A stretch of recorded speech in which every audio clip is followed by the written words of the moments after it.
Hey guys, in this video, I'm going to be showing you something absolutely bizarre and pretty hard to believe that happened once in a Scrabble game. A former North American champion and top Scrabble player challenged a valid two-letter word.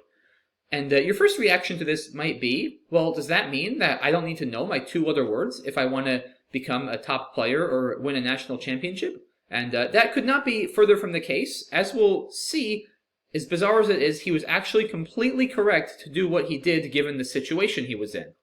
Now, before I launch in and explain how that possibly could have happened, it's worth mentioning that this game was played using the Collins or International Dictionary.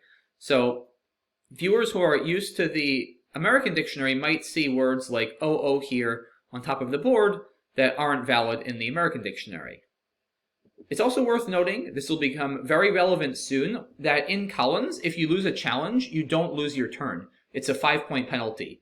So if Joe is playing John and John plays a word, Joe challenges and it comes back acceptable, Joe doesn't lose his turn. Instead, John just gets an extra 5 points and Joe still gets to play. So very, very different than in the American dictionary where, of course, you lose your turn for an incorrect challenge. And like I said, that will be very relevant in a moment.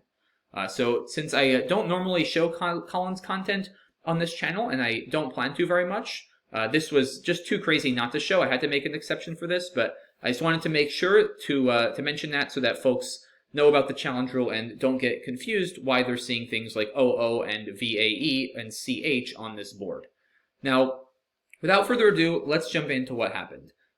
The player at hand here is none other than Matthew Tunnicliffe, who some of you are probably familiar with from my video I recently posted on 5 of the most outrageous phonies to ever stay on a Scrabble board. He was the star of that video, and as such, it's probably no surprise here that he's involved in yet another bizarre situation involving a challenge.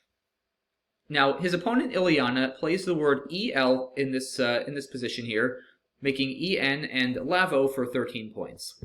Now, Lavo is not a word, even in the International Dictionary, and Matthew realized this immediately, so without really thinking, he stopped the clock and declared that he was challenging, which is a very intuitive thing to do. If you're sure it's not a word, then generally you don't want to wait too long and waste too much time before challenging. However, as soon as he stopped the clock and said challenge, Matthew realized that his rack over here, AEEGLRU, makes a valid 7-letter word of leaguer, which will now play, hooking the R on EN from Ileana's last play over here. REN is a valid 3 in the International Dictionary, even though it's not valid in the American Dictionary.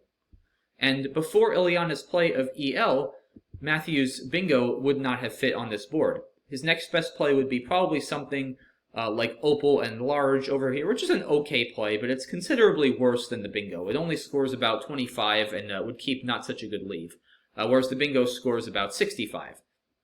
So given Ileana's play only scored 13 points, Matthew would be much better off letting it stay on the board even though it's not a word, just because while she does score 13 more points than, of course, scoring 0 if he challenges it off, Matthew will be doing better by about 40 points if it stays on the board, so by far and away, it nets in his favor to let it stay. And the problem for Matthew is he only realizes this after he commits to challenging.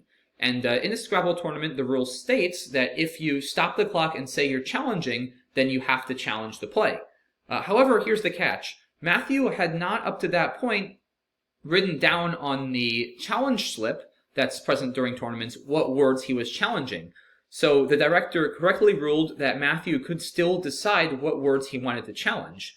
And this, guys, is where what I was saying before about the 5-point challenge rule comes in handy. Matthew realizes that if he challenges one of the valid words that Ileana made with her play, then her play will stay on the board and she'll get an extra 5 points. So Matthew will effectively have a 5-point penalty, but Matthew won't lose his turn since it's the International Dictionary and he can still play his bingo. So this is exactly what he did here, guys. He knows if he challenges LAVO, then the play is going to come off the board and he won't get his bingo down. So in a stroke of genius, even when he realizes he has to challenge, he's like, okay, I'm just going to challenge EL. And this, I mean, to the best of everyone's knowledge, is the first and probably only time that somebody of this caliber has challenged a valid 2-letter word. But it actually makes total sense here. He challenges EL. Obviously, it comes back as valid, and Ileana gets a 5-point bonus. And Matthew proceeds to bingo with Liger and Ren, as discussed. So, absolutely bizarre stuff here, and just a ridiculous sequence of events. The fact that he challenges immediately and then realizes right after he didn't want to challenge, and that given it was the International Dictionary, he was able to sort of rescind his challenge by using this loophole and challenging a valid word that was made in the play. Of course, if the play only made invalid words, that wouldn't have worked, which just makes the whole situation even that much more bizarre. But yeah, there you have it, guys. That is how a former North American Scrabble champion challenged a valid 2-letter word. So I guess if there's any lessons to be taken from this, it's always, look for a couple seconds before you make a challenge, even if you're sure something's not a word, because you never know what a phony play might give you, and there are certainly situations where you're better off letting phony words stay on the board. So yeah, crazy stuff, and hope you guys enjoyed that, and I will see you soon for the next video. Bye-bye.